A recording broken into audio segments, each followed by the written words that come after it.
और अब आपको दिखाते हैं इंडिया डेली का खास शो इंडिया रिपोर्टर्स, जहां खबरें सिर्फ दिखाई नहीं जाती बल्कि उनसे जुड़े हर सवाल का जवाब भी तलाशा जाता है, जहां सत्ता के गलियारों की हर हलचल पर हमारी पैनी नजर रहती है और जहां सरहद से लेकर सड़कों तक हर बड़ी और अहम खबर की सच्चाई आपके सामने बेबाकी से रखी जाती है। आज भी देश और दुनिया में कई ऐसे मुद्दे हैं जो सुर्खियों में हैं, कहीं बड़े फैसलों की गूंज तो कहीं जमीनी हकीकत उन दावों को चुनौती दे रही है। विकास के वायदों के बीच आम आदमी की परेशानियां भी लगातार बढ़ रही है। हमारे संवाददाता देश के कोने कोने से आपके लिए लेकर आए हैं ऐसी एक्सक्लूसिव रिपोर्ट्स जो सिर्फ घटनाओं का पूरा ब्यौरा नहीं बल्कि सिस्टम से सीधे सवाल पूछती है। कॉकरोच जनता पार्टी के प्रदर्शन के दौरान वो सब कुछ हुआ जो होना नहीं चाहिए था। प्रधानमंत्री नरेंद्र मोदी को भद्दी भद्दी गालियां दी गई, अपशब्द किए गए, अपशब्द कहे गए, अपशब्दों के द्वारा उनका अपमान किया गया। इसके अलावा तमाम ऐसी चीज़ों को सोशल मीडिया हैंडल्स पर अपलोड किया गया जो भारत की गरिमा को नुकसान पहुंचाने के लिए काफ़ी था। अब इन्हीं सोशल मीडिया हैंडल्स पर लगातार जांच चल रही है। बात की जाए दिल्ली पुलिस की स्पेशल सेल की, तो दिल्ली पुलिस की स्पेशल सेल ने 6 ऐसे एक्स हैंडल को आइडेंटिफाई किया है जो इस दौरान काफ़ी ज़्यादा एक्टिव थे, जिसमें सेफ्रन करके एक जो सोशल मीडिया एक्स का हैंडल है, एक दीपक भारद्वाज नाम से एक सोशल मीडिया पर एक्स पर हैंडल है। इस तरीके के तमाम जो 6 हैंडल आइडेंटिफाई दिल्ली पुलिस ने किए हैं, उन तमाम हैंडल्स की इस समय जांच चल रही है। दिल्ली पुलिस की स्पेशल सेल ने तमाम हैंडल्स के खिलाफ एफआईआर दर्ज कर ली है और इन हैंडल्स को चलाने वाले जो लोगों को नोटिस देकर जांच में शामिल होने की बात कही है। दिल्ली पुलिस ने अपने नोटिस में ये साफ तौर पे कहा है कि इन हैंडल्स के जरिए उन तमाम चीज़ों को अपलोड किया गया जो आपत्तिजनक थे और जिनका किसी का मानहानि करने का उद्देश्य था, ऐसी चीज़ों को अपलोड किया गया। अब तमाम हैंडल्स के संचालकों को नोटिस जारी करके इन्वेस्टिगेशन में शामिल होने की बात कही गई है। इसके अलावा ये भी कहा गया है कि जो तय समय दिया गया है उस तय समय पर इस एक्स हैंडल के संचालक जो है वो दिल्ली पुलिस के इन्वेस्टिगेशन ऑफिसर के सामने पेश हों और उनके सवालों का जवाब दें कि आखिर क्यों और कैसे उन तमाम चीज़ों को एक्स हैंडल पर अपलोड किया गया जो किसी का अपमान करने के लिए काफ़ी थे या किसी की मानहानि उन हैंडल्स के द्वारा की गई। इसके अलावा दिल्ली पुलिस की स्पेशल सेल ने एक्स जो सोशल मीडिया हैंडल है उसको भी लेटर लिखा है, उसको भी नोटिस जारी करके ये कहा है कि वो तमाम चीज़ें अपने उन तमाम एक्स हैंडल से डिलीट करे या फिर उन तमाम चीज़ों को भारत में पब्लिकली करने से रोके, उनको हटाए जो किसी की मानहानि या किसी के अपमान करने के लिए उद्देश्य से हैंडल्स पर अपलोड की गई थी। इसके अलावा दिल्ली पुलिस का ये कहना है कि इस पूरे मामले में अभी जांच चल रही है और अभी तक किसी की गिरफ्तारी नहीं की गई है। फिलहाल तमाम चीज़ों को लेकर दिल्ली पुलिस आगे बढ़ रही है और चल रही है और तमाम इन्वेस्टिगेशंस को भी दिल्ली पुलिस फूंक फूंक कर कदम आगे रख रही है। इसके अलावा अगर बात कर ली जाए दिल्ली पुलिस की स्पेशल सेल की, तो दिल्ली पुलिस की स्पेशल सेल उन तमाम लोगों को भी आइडेंटिफाई कर रही है जिन्होंने एक्स हैंडल के माध्यम से जो हिंसा के वीडियोस अपलोड किए और उनको पब्लिकली या फिर उनका महिमा मंडन करने में तमाम लोगों ने सहायता की। जैसा मैंने आपको बताया कि दिल्ली पुलिस की स्पेशल सेल का ये कहना है कि अभी तक इस पूरे मामले में किसी की गिरफ्तारी नहीं हुई है, लेकिन पुलिस का ये कहना है कि वो लगातार अपनी इन्वेस्टिगेशंस को आगे बढ़ा रही है और उन तमाम चीज़ों को आइडेंटिफाई और पॉइंट आउट कर रही है जो ना सिर्फ प्रधानमंत्री नरेंद्र मोदी या फिर भारत या किसी के अपमान करने के लिए या मानहानि करने के लिए उन पोस्ट को अपलोड किया गया। फिलहाल जब तक जांच पूरी नहीं हो जाएगी तब तक कुछ भी कहना बहुत जल्दबाजी होगी। वीडियो जर्नलिस्ट रविंदर के साथ रजनीश शर्मा, इंडिया डेली, दिल्ली। दिल्ली की महिलाओं को और सशक्त करने के लिए दिल्ली सरकार ने एक बड़ा फैसला लिया।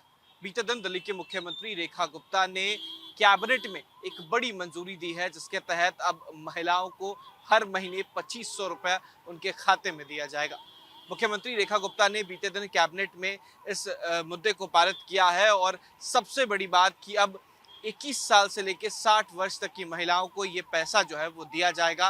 करीब 17 लाख ऐसी महिलाएं हैं जिन्हें अब ये पैसा जो है वो मिलने वाला है। अब कैसे आपको ये पैसा मिलेगा और कैसे महिलाएं जो है वो आवेदन करेंगी, इसको लेकर वो जानकारी देते हैं। देखिए सीधे तौर पे अब जो भी ये महिलाएं हैं जो दिल्ली में रहती हैं, जिनका वोटर आईडी कार्ड, जिनका आधार कार्ड जो है वो दिल्ली का है और उनके परिवार की वार्षिक आय यानी कि पूरे साल की कमाई 2.5 लाख रुपए से कम है, उन सभी परिवार की महिलाओं को 2500 रुपया आर्थिक मदद के तौर पे मुख्यमंत्री लक्ष्मी योजना के तहत जो है वो दी जाएगी। इसके लिए 1 अगस्त से पोर्टल जो है वो खुल जाएगा और मुख्यमंत्री रेखा गुप्ता का ये साफ कहना है कि इसे रक्षाबंधन से पहले महिलाओं के अकाउंट में देने का जद्दोजहद जो है वो किया जा रहा है। अब एक नई पहल जो है वो देखने को मिल रही है। इससे पहले कई राज्यों में चुनाव के दौरान इस तरीके की चीज़ें देखने को मिली, जहां पर झारखंड में मैया सम्मान योजना, उसके बाद बिहार की बात की जाए तो महिला सम्मान योजना और उसके बाद अब दिल्ली में लक्ष्मी योजना के तहत महिलाओं को 2500 रुपये जो है उनके खाते में दिए जाएंगे। बीते दिन यानी कि 28 जुलाई को सरकार ने कैबिनेट के एक बड़ा फैसला लिया और इस फैसले में ये साफ कर दिया गया कि 17 लाख ऐसी महिलाएं हैं जिनके खाते में ये पैसा दिया जाएगा। पिछले ही जो बजट सत्र आया था उस वक्त ही 5100 करोड़ से ज़्यादा पैसे जो हैं वो आवंटित किए गए थे। अब इसी पैसे को इस्तेमाल किया जाएगा तो कहीं ना कहीं बिहार, खासतौर पर जो दिल्ली की महिलाएं हैं, उनको इसका सीधा असर फ़ायदा जो है वो देखने को मिलेगा।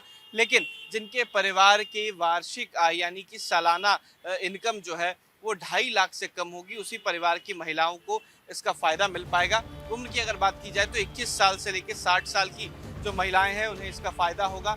लेकिन जो सरकारी नौकरी में हैं या फिर उनके परिवार के लोग सरकारी नौकरी में हैं या वो कोई कार्य सरकारी करती हैं और उनका तनख्वाह जो है वो 2.5 लाख से ऊपर है तो उन्हें ये फ़ायदा जो है वो नहीं मिलने वाला है। लेकिन उससे ठीक पहले जो सरकार ने एक नया अनाउंसमेंट किया है कैबिनेट की बैठक के बाद, ये कहीं ना कहीं आम जनता को और ख़ासतौर पर महिलाओं को फ़ायदा होने वाला है, जिनको सबसे ज़्यादा परेशानी होती थी। मुख्यमंत्री रेखा गुप्ता ने ये बात पहले ही कही थी कि आने वाले समय में महिलाओं के उत्थान के लिए कार्य किया जाएगा और कहीं ना कहीं यही एक कारण रहा कि बीते दिन महिला सम्मान योजना या यूँ कह लें कि लक्ष्मी योजना के तहत जो है ये पैसे जो हैं वो अब महिलाओं के खाते में जाएंगे। लेकिन सीधे तौर पे इसका आवेदन जो है वो 1 अगस्त यानी कि आज से 2 दिन बाद किया जाएगा, जब आप ऑनलाइन पोर्टल पर तमाम डिटेल अपना आपको वहाँ पे जमा करना होगा। इसके अलावा आपको ये प्रूफ देना होगा कि आपके परिवार की वार्षिक आय जो है वो 2.5 लाख से कम है और उसके बाद अप्रूवल मिलेगा और उसके हर महीने 2500 रुपये जो है वो दिल्ली सरकार महिलाओं के खाते में डालेगी। वीडियो जर्नलिस्ट मृत्युंजय सिंह के साथ उत्कर्ष, इंडिया डेली, दिल्ली। यूपी के मेरठ में एलएलबी छात्रा से हिंदू बनकर दोस्ती करने और शादी का झांसा देकर शारीरिक शोषण, फिर ब्लैकमेल के आधार पर धर्म परिवर्तन का दबाव बनाने का मामला सामने आया है। छात्रा की शिकायत पर पुलिस ने आरोपी कैफ उर्फ दीपक के खिलाफ मुकदमा दर्ज कर लिया गया है और सूचना मिलते ही हिंदू संगठनों ने थाने का घेराव किया है और कहा है कि आरोपी जो कैफ है उसके खिलाफ सख्त से सख्त कार्रवाई होनी चाहिए और संगीन धाराओं में मुकदमा दर्ज होना चाहिए। दूसरी ओर जो छात्रा है उसने जो शिकायत में अपना पत्र दिया उसमें कई गंभीर आरोप लगाए हैं। उसने बताया है कि पहले ये दीपक बनकर इससे दोस्ती की, दोस्ती के बाद इसकी नज़दीकियां बढ़ी, नज़दीकियां बढ़ने के बाद उससे प्रेम हुआ, उसके बाद उसे होटल ले गया, होटल में ले जाकर उसकी आपत्तिजनक वीडियो बनाया, उसी वीडियो के आधार पर उसने ब्लैकमेल किया और ब्लैकमेल करने के बाद कई बार शारीरिक शोषण किया। जब छात्राओं को पता चला कि इसका नाम दीपक नहीं इसका नाम कैफ है तो उसने विरोध किया, कहा कि तुमने गलत किया है। तो आरोपी कैफ ने कहा कि अगर तुमने धर्म परिवर्तन करके निकाह नहीं किया तो यही आपत्तिजनक वीडियो सोशल मीडिया साइट पर वायरल कर दिया जाएगा। जिसके बाद उसी वीडियो को लेकर कई बार ब्लैकमेल किया और ब्लैकमेल करने के बाद जो कैफ है, जो उर्फ दीपक है, उसने उसके साथ कई बार शारीरिक शोषण किया। हालांकि छात्रा ने इसका विरोध किया। विरोध करने के बाद उससे कहा कि ये पूरी बात हम थाने पर जाके बताएंगे। तो उस आरोपी ने कई बार छात्रा के साथ मारपीट भी करी। हालांकि पुलिस की शिकायत पत्र में ये भी छात्रा ने आरोप लगाया है कि उसने एक मौलाना से बात कराई, कहा कि लड़की को तैयार करो, धर्म परिवर्तन कराओ, उसके बाद उसका निकाह कराओ। उसके बाद भी उसने विरोध किया। उसके बाद फिर आरोपी ने किसी दोस्त के साथ उसकी बातचीत कराई।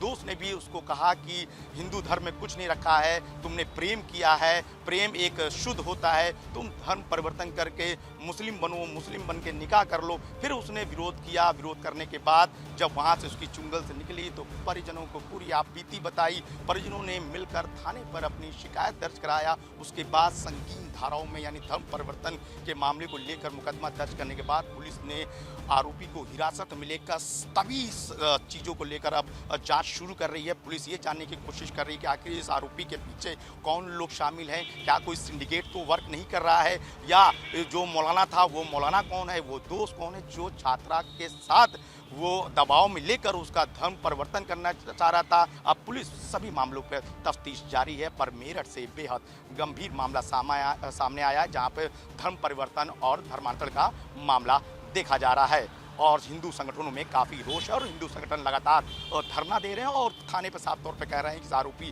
जो कैफ है उर्फ दीपक जिसका नाम है उसके खिलाफ कठोर कार्रवाई होनी चाहिए और लव जिहाद में मुकदमा दर्ज कर उसको सलाखों के पीछे भेजना चाहिए। वीडियो जर्नलिस्ट सर्वजीत सिंह के साथ अनुज कुमार, इंडिया डेली 24/7 लखनऊ। पाकिस्तान में संघर्ष सिर्फ बलूचिस्तान या खैबर पख्तूनवा का नहीं है, बल्कि अब बात पाकिस्तान के उस अंदरूनी संकट की है जिसने अब सरकार और सेना दोनों की क्षमता पर गंभीर सवाल खड़े कर दिए हैं।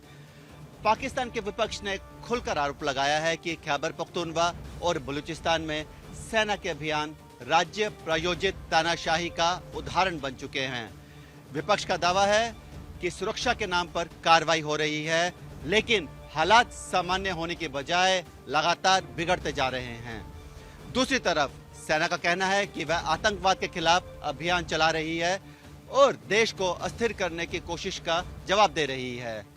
बलूचिस्तान में लगातार बढ़ते हमले, खैबर पख्तूनवा में हिंसा और सीमावर्ती इलाकों में सुरक्षा चुनौतियां इस बात की ओर इशारा करती हैं कि पाकिस्तान का आंतरिक सुरक्षा ढांचा भारी दबाव में है। सवाल उठ रहे हैं कि जब देश के भीतर ही हालात काबू में नहीं हैं, तो सरकार और सेना की रणनीति कितनी प्रभावी साबित हो सकती है। पाकिस्तान और सऊदी अरब के बीच सुरक्षा सहयोग को लेकर लंबे समय से करीब रिश्ते रहे हैं, लेकिन जब क्षेत्र में ईरान और सऊदी अरब के बीच तनाव बढ़ा और सऊदी अरब पर हमले हुए, तब पाकिस्तान ने ईरान के खिलाफ कोई सैन्य कार्रवाई नहीं की। पाकिस्तान ने आधिकारिक तौर पर हमलों की निंदा की और सऊदी अरब के साथ एकजुटता जताई, लेकिन सीधे सैन्य टकराव से दूरी बनाए रखी। इसी को लेकर पाकिस्तान के भीतर भी सवाल उठे कि रक्षा सहयोग और करीबी संबंधों के बावजूद इस्लामाबाद ने खुद को केवल कूटनीतिक बयानों तक ही क्यों सीमित रखा। इधर पाकिस्तान में एक और बड़ा मुद्दा सैन्य प्रमुख फील्ड मार्शल आसिम मुनीर की बढ़ती भूमिका को लेकर भी है।